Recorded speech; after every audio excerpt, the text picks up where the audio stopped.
இரட்டை அடையாளக் கதை அத்தியாயம் -4 சோலின் போட்டி ஒரு காதலனின் காம்பிட் vs சோல் தீவ்ஸ் விளையாட்டு. சித்தார் மற்றும் சந்தியா ஒரு புதிய சிக்கலில் சிக்கிக் கொண்டனர். தோரியந்தா இப்போது சைதாவின் உடலில் இருந்தால், அவளை காதலிப்பதாக கூறி சித்தாரை சந்தியாவிடம் இருந்து பிரிக்க முயன்றாள்.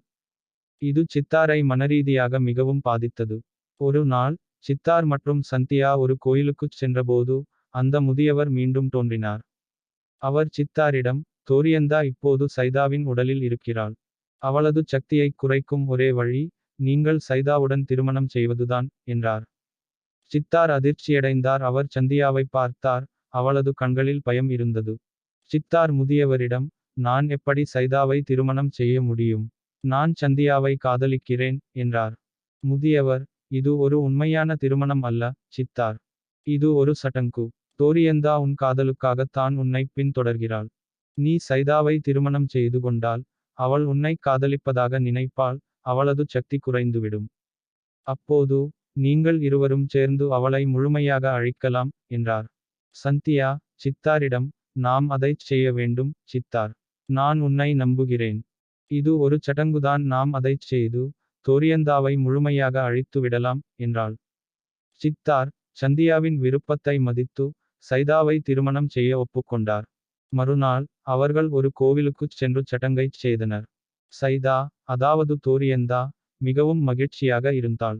அவள் இப்போது சித்தாரின் மனைவி என்று நினைத்துக் கொண்டாள். ஆனால், இந்த திருமணம் ஒரு பொய் என்று சித்தருக்கும் சந்தியாவுக்கும் மட்டுமே தெரியும். அவர்கள் தோரியந்தாவை அழிக்க ஒரு திட்டத்தைத் தீட்டினர்.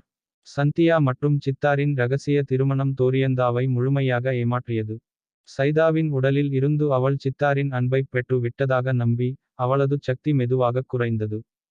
இதுவே அவர்களுக்கு தோரியந்தாவை முழுமையாக அழிக்க கிடைத்த சரியான வாய்ப்பு.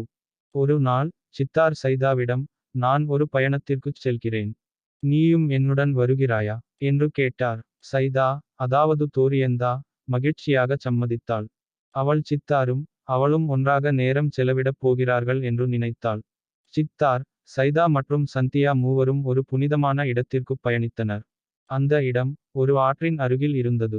முதியவர் அந்த இடத்தில் ஒரு பண்டைய சடங்கு செய்வதற்கான வழிமுறைகளை சித்தாரிடம் ஏற்கனவே கூறியிருந்தார். அவர்கள் அங்கு சென்றதும், சித்தார் சந்தியாவை அமைதியான இடத்தில் காத்திருக்கச் சொன்னார். பின்னர் அவர் சைதாவை ஆற்றின் நடுவில் உள்ள ஒரு சிறிய தீவுக்கு அழைத்துச் சென்றார். அங்கே, அவர் முதியவர் சொன்ன சடங்கைத் தொடங்கினார். சடங்கு தொடங்கியதும், சைதாவின் உடல் நடுங்கத் தொடங்கியது. தோரியந்தா, என்ன செய்து கொண்டிருக்கிறாய், சித்தார்? நீ என்னை ஏமாற்றிவிட்டாய், என்று கோபமாகக் கத்தினாள். சித்தார், ஆம், தோரியந்தா.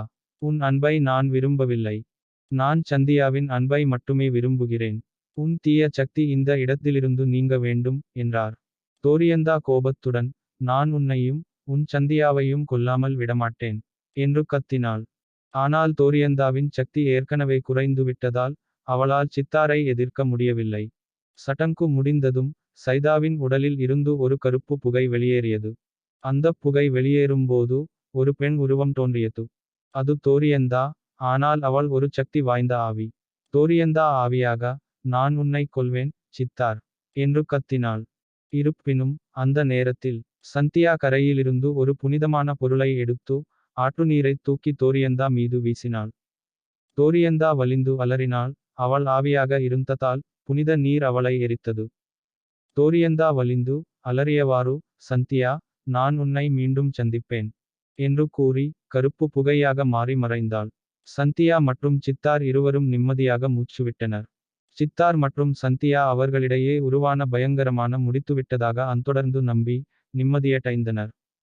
தோரியந்தா என்ற அரக்க ஆத்மா அவர்களை விட்டு நிரந்தரமாக நீங்கிவிட்டதாகக் கருதி, அவர்கள் காதலை முழுமையாக அனுபவிக்கத் தொடங்கினர். அவர்கள் ஒரு அமைதியான மற்றும் அழகான இடத்திற்குச் சென்று, அங்கு தங்கள் திருமண வாழ்க்கையைத் தொடங்கினர். ஒரு நாள், அவர்கள் இருவரும் ஒரு பூங்காவில் அமர்ந்து பேசிக் கொண்டிருந்தபோது, சந்தியாவுக்கு திடீரென மயக்கம் ஏற்பட்டது. சித்தார் பயந்து போனார், உடனடியாக அவளை மருத்துவமனைக்கு அழைத்துச் சென்றார். மருத்துவர்கள் சந்தியாவை பரிசோதித்து, அவளுக்கு எந்த உடல்நலக் குறைபாடும் இல்லை என்று கூறினர். ஆனால் சந்தியா மயக்கமடைந்துள்ளதற்கான காரணத்தை அவர்களால் கண்டறிய முடியவில்லை. சித்தார், தோரியந்தா மீண்டும் வந்துவிட்டாளா, என்று பயந்தார். மருத்துவர்கள், நாங்கள் சந்தியாவின் உடல்நிலையைப் பரிசோதித்தோம், அவருக்கு எந்தவித மனநோயும் இல்லை. தோரியந்தா என்பவர் யார் என்று எங்களுக்குத் தெரியவில்லை என்று கூறினர். சித்தார் மருத்துவமனையிலிருந்து சந்தியாவை வீட்டிற்கு அழைத்து வந்தார். அடுத்த நாள் சந்தியா கண் விழித்தாள். ஆனால் அவளது கண்களில் ஒரு புதிய பிரகாசம் இருந்தது. அது தோரியந்தாவின் பிரகாசம் அல்ல, அது ஒரு புதிய மர்மமான பிரகாசம். சந்தியா சித்தாரிடம், நீ என்னை ஏன் காதலிக்கிறாய் என்று கேட்டாள். சித்தார், சந்தியா, நீ ஏன் இப்படி கேட்கிறாய் என்று கேட்டார். சந்தியா, நான் உன்னை காதலிக்கிறேன். சித்தார் குழப்பமடைந்தார். சந்தியா எந்த காரணத்துக்காக இப்படி நடக்கிறாள் என்று அவருக்கு புரிந்ததில்லை.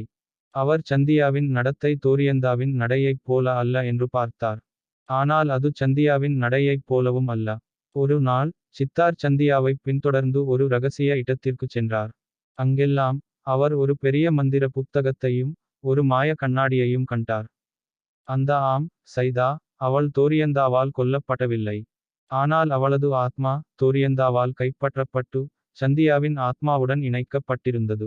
சந்தியா மற்றும் சைதாவின் ஆத்மாக்கள் ஒன்றாக இணைந்ததால் சந்தியா ஒரு புதிய இரட்டை அடையாளத்துடன் வந்தாள். இந்த புதிய இரட்டை அடையாளம் சந்தியா மற்றும் சைதாவின் கலவையாகும். சந்தியா காதல் மற்றும் கருணை கொண்டவள், சைதா புத்திசாலி மற்றும் துணிச்சலானவள். இருவரும் சித்தாரை காதலிக்கிறார்கள். ஆனால் அவர்களது காதல் ஒரு புதிய சவாலை எதிர்கொள்கிறது. ஒரு புதிய திருப்பத்தை ஏற்படுத்துகிறது. தோரியந்தா இல்லை.